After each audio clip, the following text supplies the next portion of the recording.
Hello, and welcome to the HerBusiness Podcast. I'm Susie Daphnis. I'm your host and CEO at HerBusiness.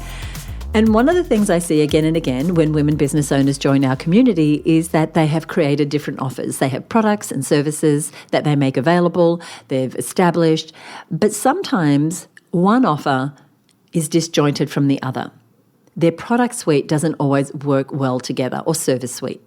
And so what happens is we end up spending 90% of our time and energy on a product or service that only brings in a small percentage of our revenue or our profit.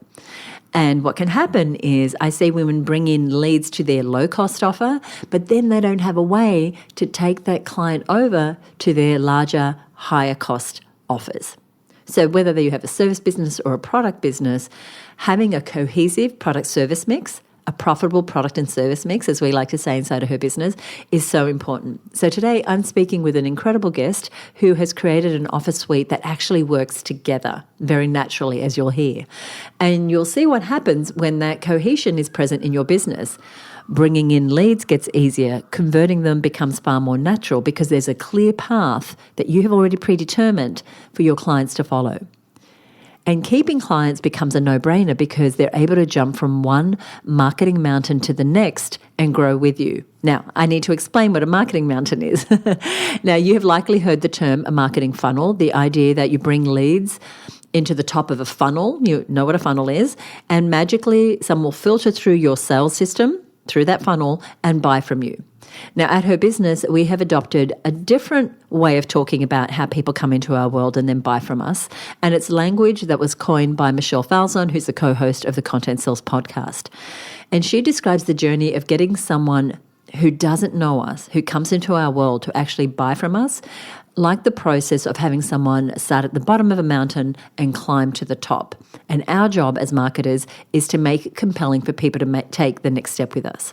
So we're asking people to move from a comfortable place at the bottom of the mountain to take the steps to go up the mountain to buy our thing. Now, there's a great episode about this concept over on our Content Sales Podcast, and I'll give you a link to that later. But suffice to say, a marketing mountain is an intentional journey built around who you're targeting, what you want them to buy, and how you're going to move them towards that sale, because customers don't fall into funnels. You know, they choose to take steps towards what they want if what you're offering is compelling. And so when I talk about our guest today, she's going to be talking about her marketing mountains. Our marketing mountains are the things inside of our product suite that people actually pay us for. And you'll see this come to life as you hear my special guest speak.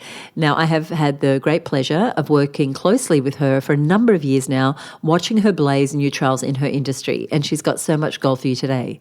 She is the Amanda Farmer of My Strata Property, and she helps property owners demystify the legal complexities of apartment living by providing education and resources inside her online membership community.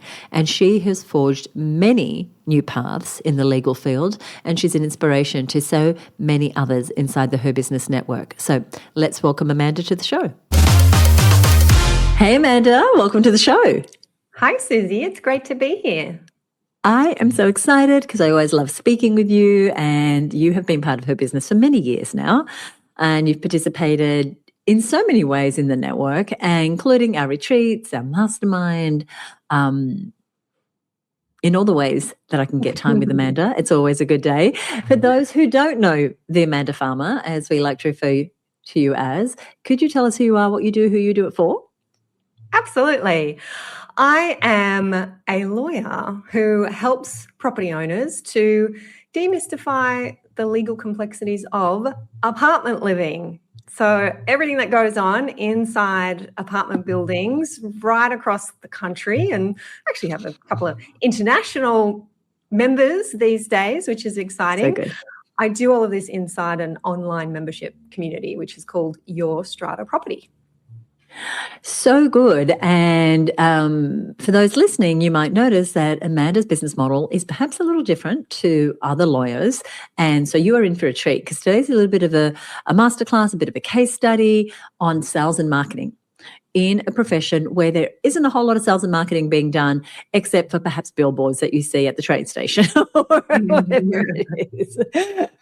Now, Amanda, you have an incredibly planned and structured approach to your marketing that I love so much. And you use a system that we teach internally at HerBusiness to talk about your offers.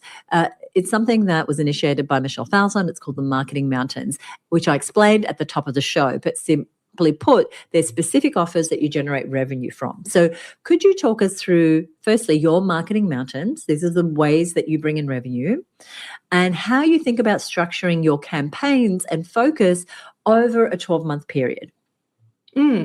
So first of all, I want to acknowledge that I still do have a traditional legal practice. I have had that practice for nearly 13 years now, but that is no longer my main or major source of revenue. The work that I've been doing with you, Susie, and inside HerBusiness has meant that I've been able to develop a new product line, which is what I call my online education services. So there's a few mountains within that online business.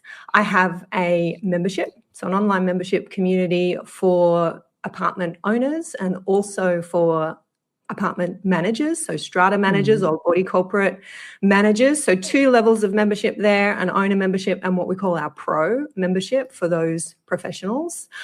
I also have events, which I have introduced within the last few years. I am approved by New South Wales Fair Trading to deliver compulsory professional development or CPD training for strata managers. So we do that through a few live events throughout the year. Also do live events for owners, often partnering with councils and industry bodies and owner advocacy groups, delivering live events through them. And I do a lot of online training as well. So because stepping into this role of becoming a trainer, an approved trainer through New South Wales Fair Trading, I do a lot of private training, partnering with real estate trainers who know nothing about strata and don't have that expertise, and also being engaged by the members, the pro members inside my community to deliver additional training for their teams, and speaking as well. So I call this, that mountain is sort of my speaking and training mountain, where I get paid to give keynotes and to do guest appearances. So that's really the main mountains inside my online education business. So as you can hear, as you're listening, there are a number of revenue streams that Amanda has that are all kind of a hand in glove fit with each other. People can naturally flow from one to the other. And of course, she has her legal practice. And so all the marketing that she's doing for the Marketing Mountains, the offers that she has are very deliberately designed to have people get the best experience of Amanda that's relevant for their particular situation, but also gives them an opportunity to buy other things from her, like to go from being in her membership to coming to one of her one-day programs, from joining as a strata manager or owner to going to the pro level and getting deeper insights. So it's all been very deliberately designed over now, I know, a number of years, because I remember many years ago now when your main revenue stream was the law practice, and you said, I want 30% of my revenue to come from non-client facing work, and now you've built that up to over 50% through this diversification of offers. As you think about your year, how do you determine what you focus on when you have these? I counted probably 4 or 5 different areas.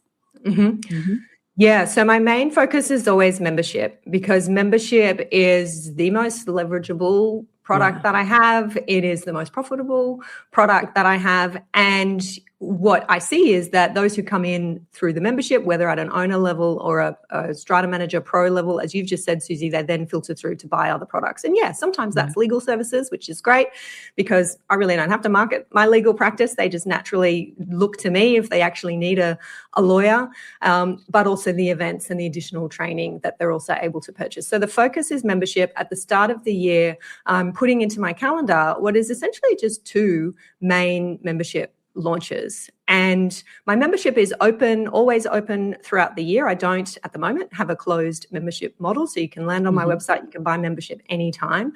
But I like to have those 2 big launches where I can really put the energy into building up the list ahead of that launch, getting everybody really excited about a webinar. And I can tell you it's the same webinar and the same content we've been delivering for the last 3 or 4 years, and specifically sell membership off the back of that webinar with some limited time bonuses. So that's what encourages people to buy. People who might have been on my list for a few months and maybe not realized I had a membership or not been ready to buy membership, they buy through those two big launches. So they're going in the calendar straight away. When am I doing those? And then my events, my regular events. So I do one big CPD. So that's the continuing professional development for the Strata managers, one big CPD day each year. And then I've tacked onto that very recently 2 VIP days. So this is an opportunity for the Strata managers to spend a bit more time with me in a much smaller group. It's a boardroom style day that we do. We do it in March ahead of our CPD day, and we do another one in October later in the year. So this is a way that the pro member Strata managers can spend more time with me, get more education, tick off those CPD points that they need to get, their CPD hours. And also, if they're not yet a pro member, but they've seen this opportunity, VIP day, that's different. I haven't seen anyone else doing that. Oh, I know Amanda, I would really love to spend a day with her. They're coming in to buy a VIP day, or they want to do CPD, and they realize that they can get a great discount if they are also a pro member. So then they're buying the pro membership as well to get their discount on attending the events. And what's really clever about the way that you've set it up, that is a mistake that I see other people are making that you're not, is that we have a suite of products and services and we're thinking about them all the time, and that we need to be selling them all the time. And what you've done is you've said membership is the main thing. If someone comes into my world and they're a member of your Strata property, then I know that eventually they're going to buy these other offers that I've deliberately designed with that ideal client in mind, in ways that I know they'll want to work more closely with me. And of course, the deeper the connection, the higher the price point, right? And so, but you're not having to focus on buy my thing all year while your membership is open all the time. We'll talk about this always on marketing strategy in a moment. You have 2 times a year where you are going full on in lead generation, in connection, in building a warm audience that you then offer the membership to. Then you get this nice intake of offers. Now you've got these 2 days that are strategically placed in the year that they can naturally flow to. So you're attracting them through the work that you're doing, through your Instagram channel, through your email marketing, through the lots of PR. Amanda does a lot of PR. Do follow her so that you can see what she's doing there. And all your appearances and strategic speaking engagements. But you've mapped the year out so that you're not flogging yourself trying to promote all the things all the time. And quite often you're selling out your one days like well in advance, sometimes 12 months in advance, right?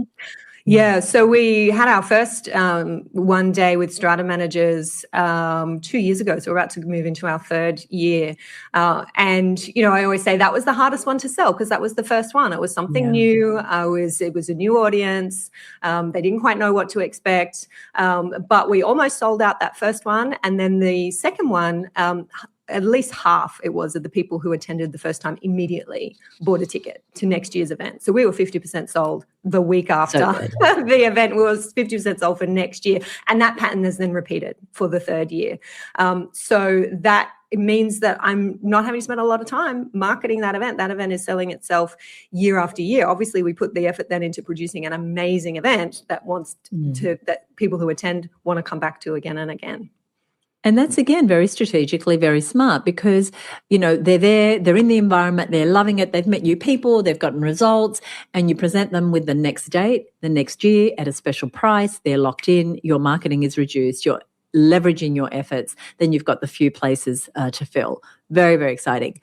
We talk about 3 ways to work with clients. There's the attraction strategy where we're getting people into our world, getting them to know who we are, maybe giving them a taste test of what we do. Convert, where we're actually buying, asking them to buy something from us. And then our keep strategy. So a keep strategy is a membership, is a keep strategy. A keep strategy is you're at this event, I'm going to sell you the next event. Let's talk about attracting people into our world because this is something, again, you've got a multi-pronged approach on how you're doing this. What are some of the core methods that you use to attract people into the Amanda Farmer world? So I have a podcast and I have had a podcast for close to 10 years now. We're going to our 10th year next year. Wow, up to episode congratulations. 472, I think it is. And that is still our main way of attracting people to our world. It's our most effective lead magnet. And when we look at the data on who is then paying and joining our membership, they say that they come to us through the podcast. So that's a really big part of our strategy. And, I want to say at this point, that's where I started. I didn't start with a membership. I started with a legal practice, and I said, you know what, this is fine and it's interesting, and I've got a good trickle of clients coming in here, but I want to supercharge this. So how do I attract more people into my world? And I decided to try it. Put 3 episodes out there, put a podcast together, not really thinking about where it could lead, what could come after that, just dipping my toe in the water, and it ended up being really successful. And then those who are listening were saying, hey, yeah, we want more. How do we work with you?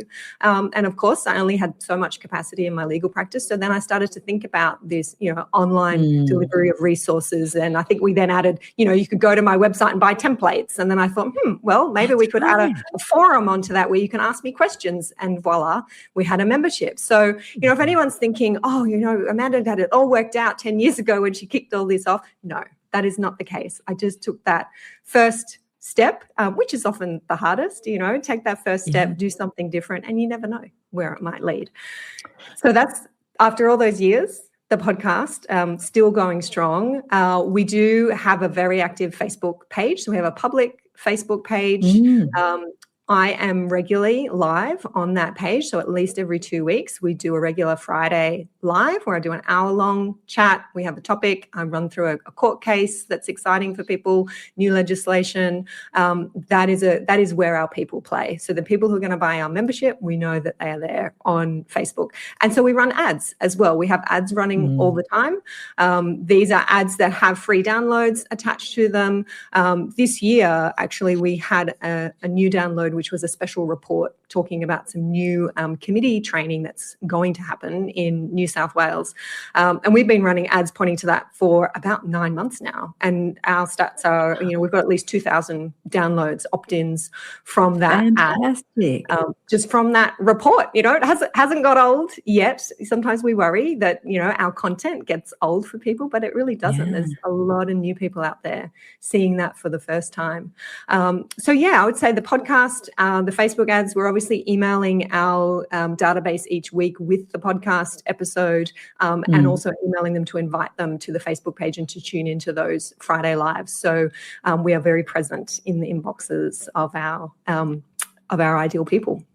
Right. And recency and frequency, as a good friend of mine once taught me, is so important to not only attracting people, but having them remember you. And so they'll get that email once a week. You're in their inbox. They'll see you pop up on the Facebook page going live, and they'll hear you on the podcast. But it's not ages ago. Your frequency is enough that you're ever present for them. You're always on. So good. 2026 is the year of leverage. That's what we've declared it inside of HerBusiness. And so leverage is about doing more with less, as you know. So maximizing the outcomes, our profits, our revenues, while actually doing less. So you mentioned you do have an always-on marketing strategy for your membership. Some people have a closed strategy. Tell us why you chose to have this always-on marketing for your membership, in addition to your launches. Yeah, well, we did find, it's all about digging into the data and looking at who is buying and when are they buying. So we put a lot of effort into looking at that, collecting that data, recording it and analysing it after each of these launch sales that I spoke about, 2 each year. We have spreadsheets on our spreadsheets that tell us where did this person come from? Did they come from the podcast? Did they come from somebody else's email list that we might have had a strategic alliance with at some point in the past? Did they hear me on Radio 2GB? Did they see me on A Current Affair or on the Today Show? Where did they come from, so that we know where our marketing efforts are actually working and where it's worthwhile putting that energy in?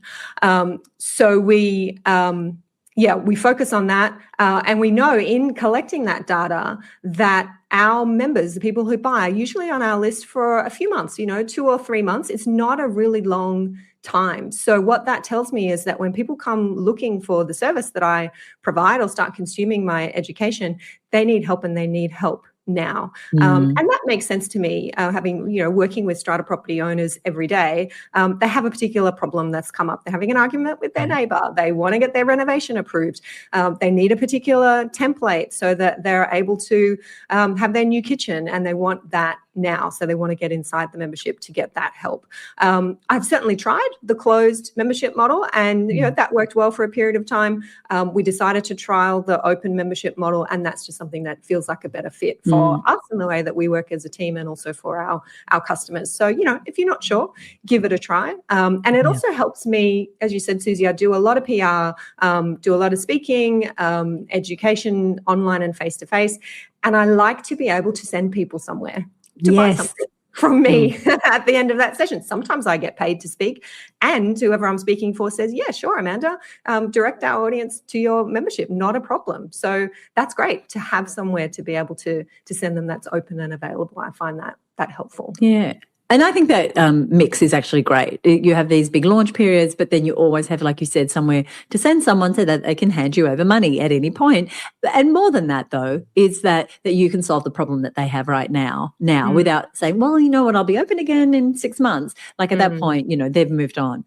I want to talk a little more about conversion because you mentioned to me recently that you have run the same webinar topic for years because it consistently converts.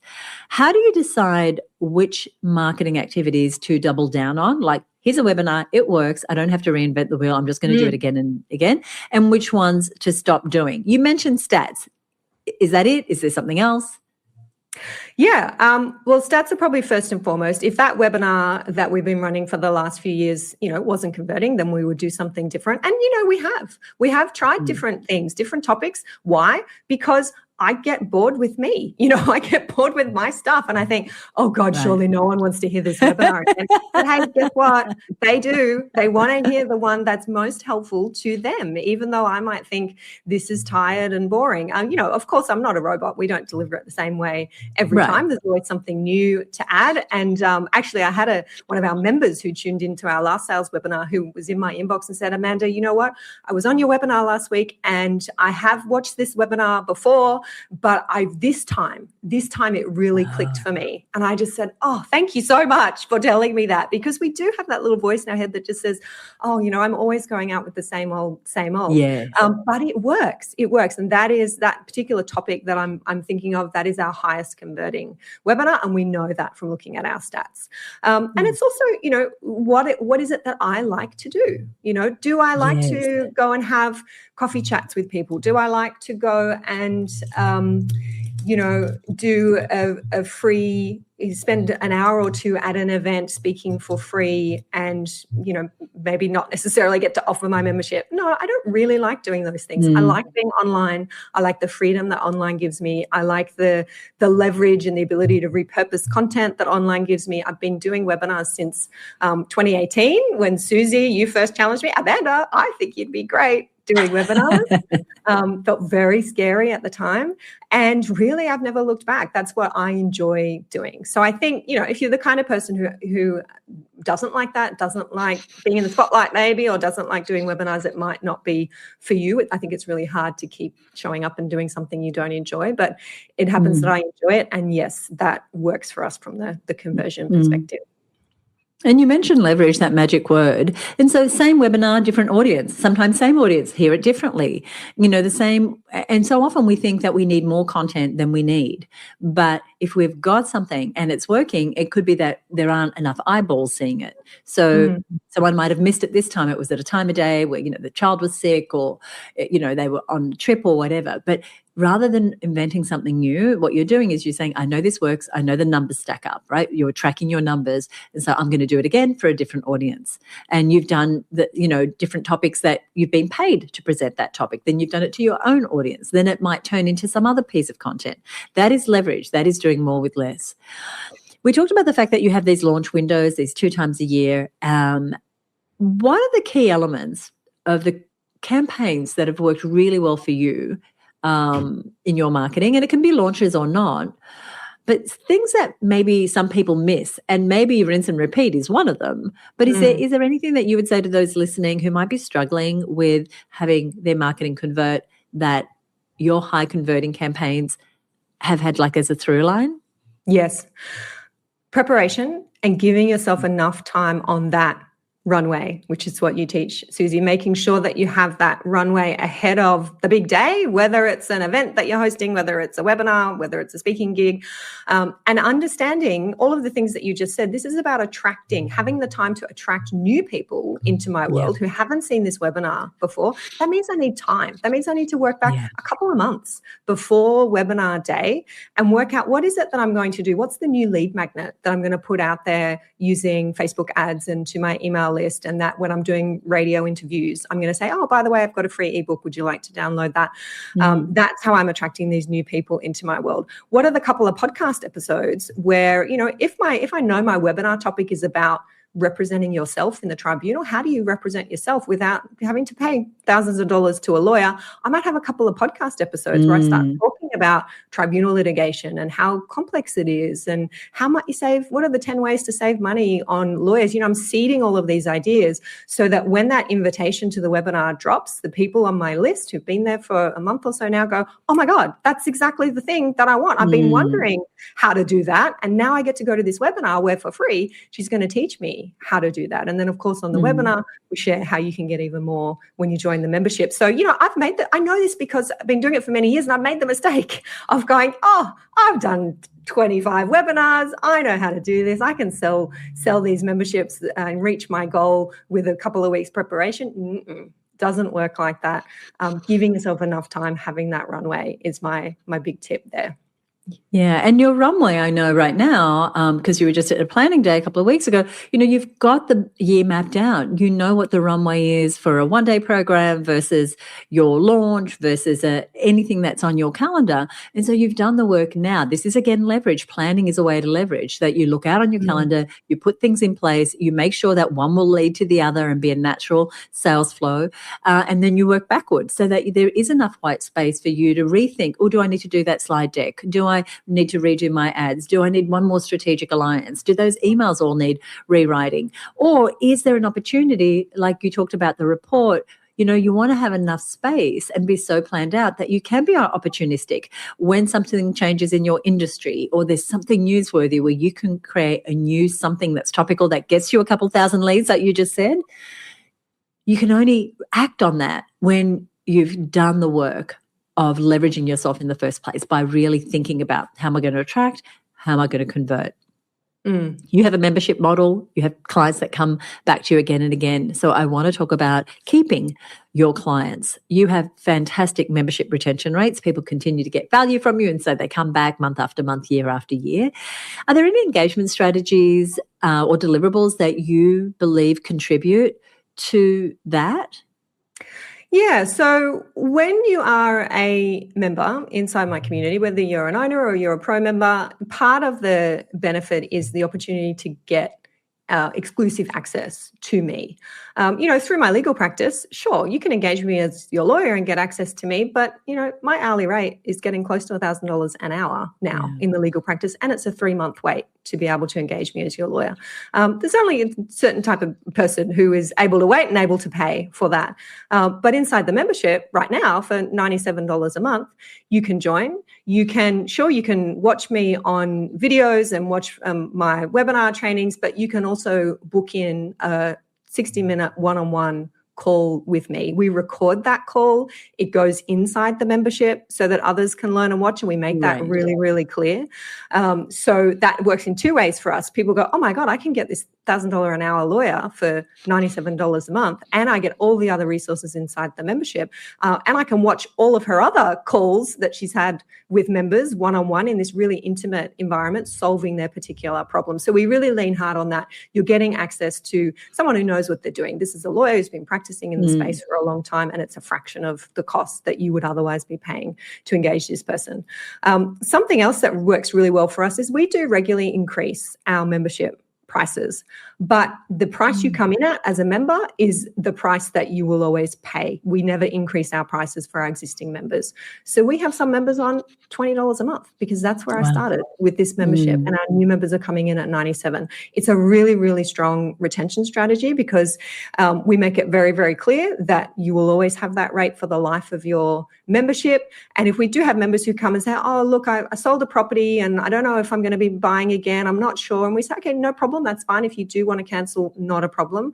But if you find that you do need our assistance again down the track, you do need to come in at that higher price. So we find that that's a really strong incentive to stay.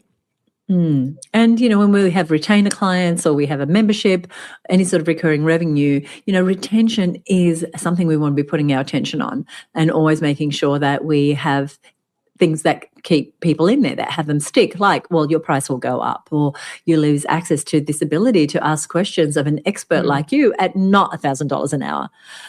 You are really great, I've noticed, at knowing your value. And I mean that not in a sort of esoteric way, but in knowing how to charge prices and not doing work for nothing. And when you're doing something for nothing, you're very clear why you're doing it. You can handle objections to pricing when you do offer it up a price and you have those objections because you're just really great and confident in what it is that you sell. If you were giving advice to someone about how to communicate your value in a way that builds trust, especially when people are hesitant, is there something that you'd say? Yes. Talk to your members or your customers or your clients and get their stories about how much you or what you do or what you offer has helped them and how much money it has saved them. So this is another point on the, giving yourself enough time on the runway. We put a lot of effort into this with our last sale because we had actually put the prices up by 20% since our sale before earlier in the year. And I could feel it in my gut that I was a little bit uncomfortable about that. Cost of living, it's tough for everybody. It's tough for everybody in Strata at the moment. It's really expensive to be in these buildings, and if you've got expensive repairs and maintenance. So I was going into this webinar thinking, I'm not comfortable with my pricing. I reached out to some members who I knew had posted some wins that they'd had in the forum, had been saying in my inbox how much they were loving the membership. And I asked them, would they share their experience? And what came back was, Amanda, what I learned from you in our one-on-one call saved me $30,000 in legal fees because I could go to the tribunal and I could represent myself, and I won my case.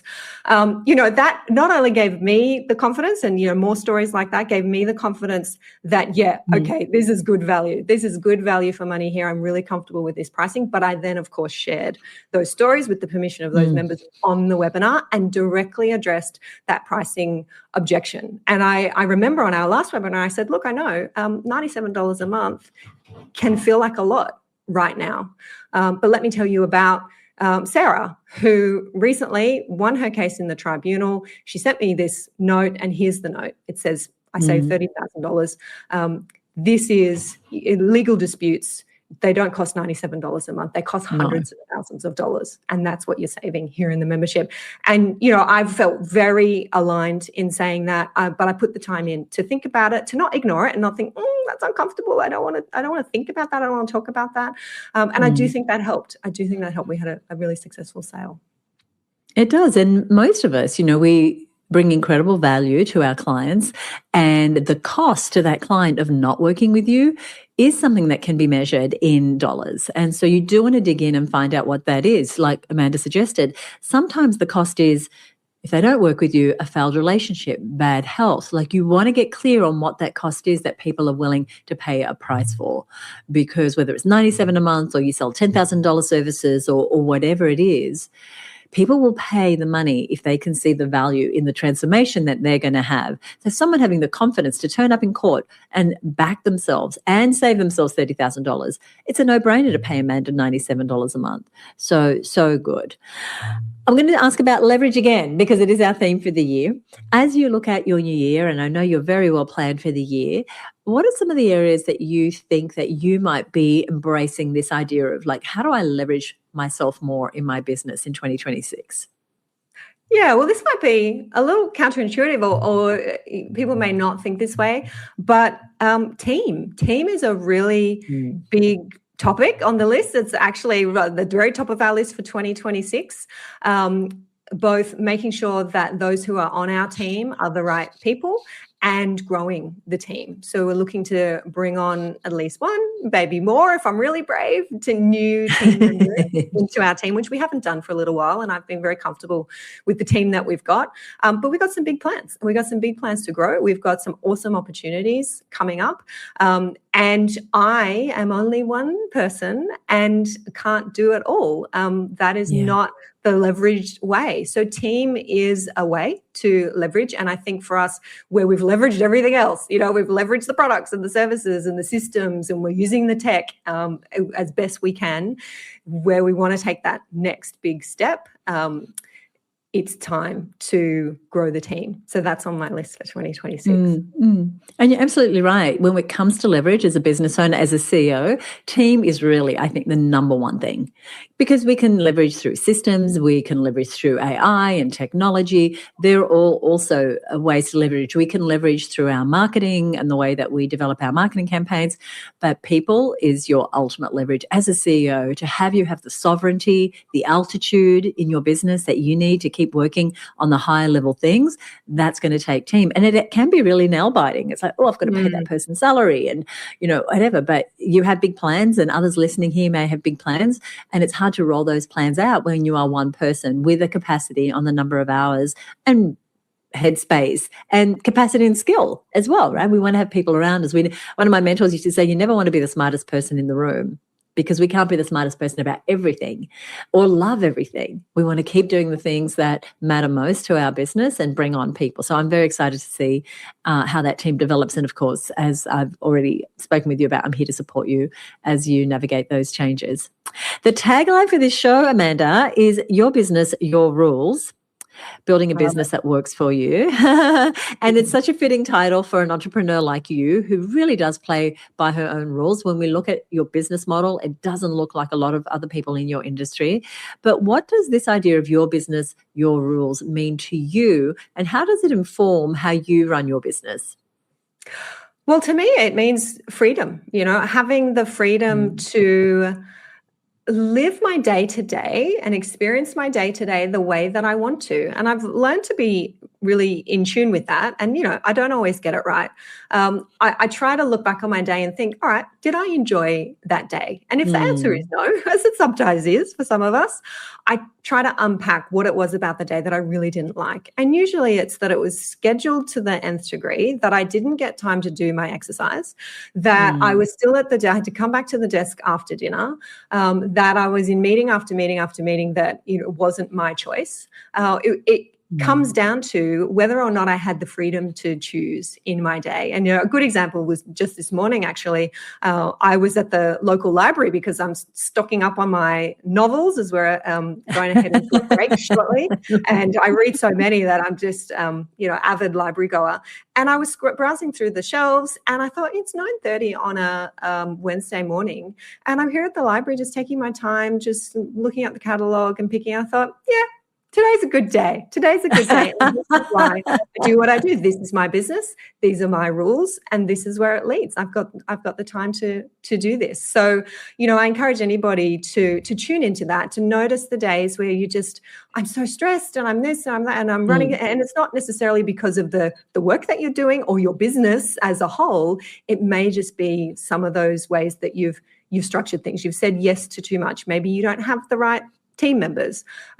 Maybe, it's tune into what it is that it's causing you to think that was not the best day. And of course, when you have those great days, what is it about today that I really loved, and how do I make more of that?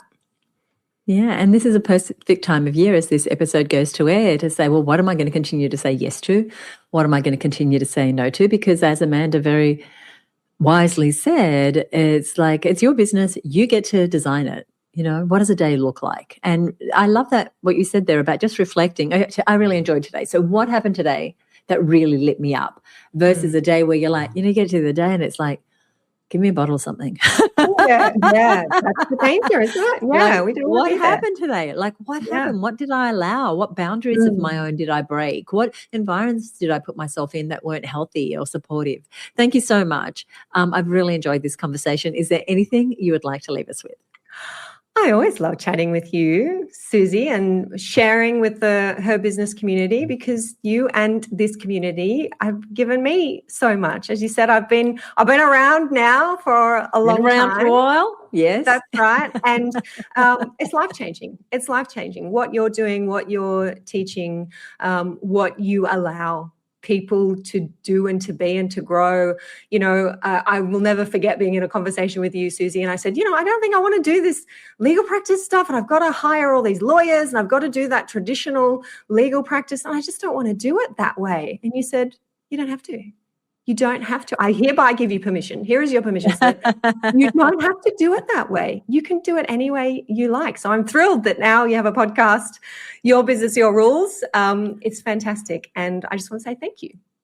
Thank you. I appreciate you. I cannot wait to see what you create this year and the people you bring around you to keep impacting more and more people who really need what only the Amanda Farmer can give. Thank you so much. I adore you.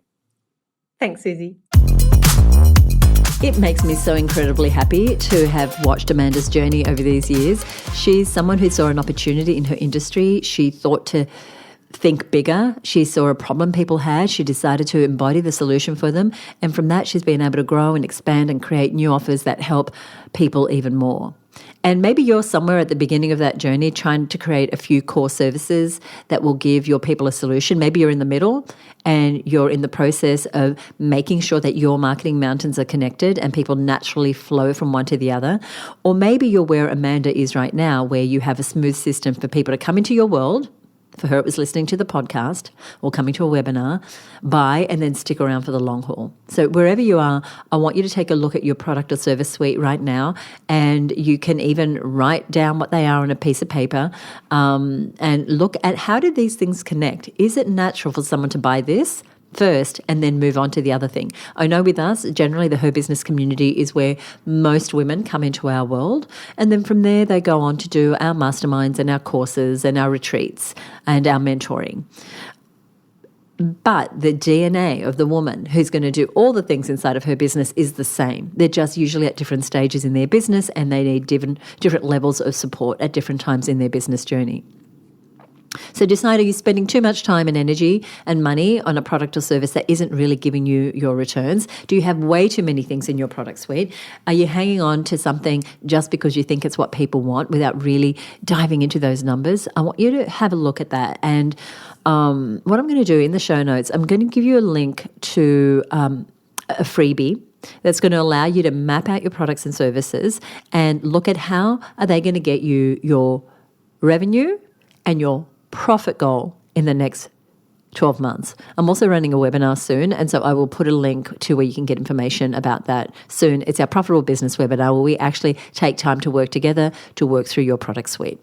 So things change over time. Maybe you have a webinar like Amanda that consistently converts and is performing really well, or a lead magnet, or a YouTube channel, or a podcast where you see people coming in.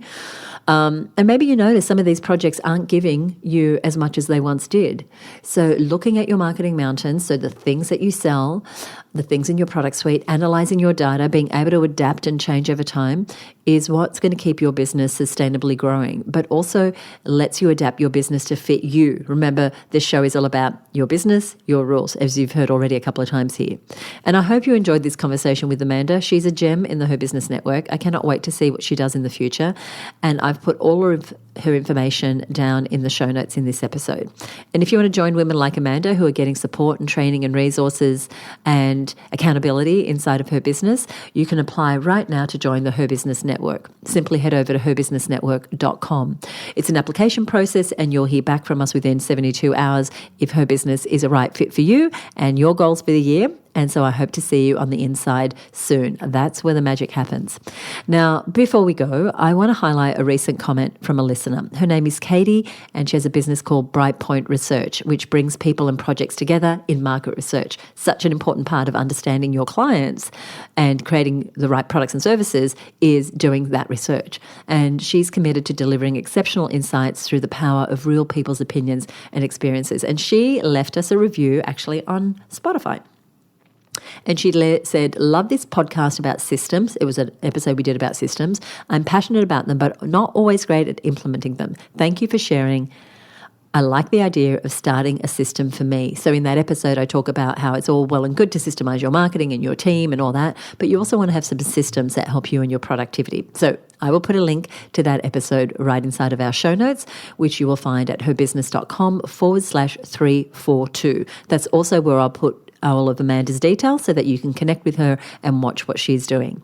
And if you enjoyed this episode, please leave us a rating or review on Apple Podcasts or Spotify or wherever you listen, or you can direct message us on Instagram. You'll find us at HerBusiness. And we're posting daily these days on Instagram, different tips and strategies for women business owners. Now, if you are new to the show, welcome.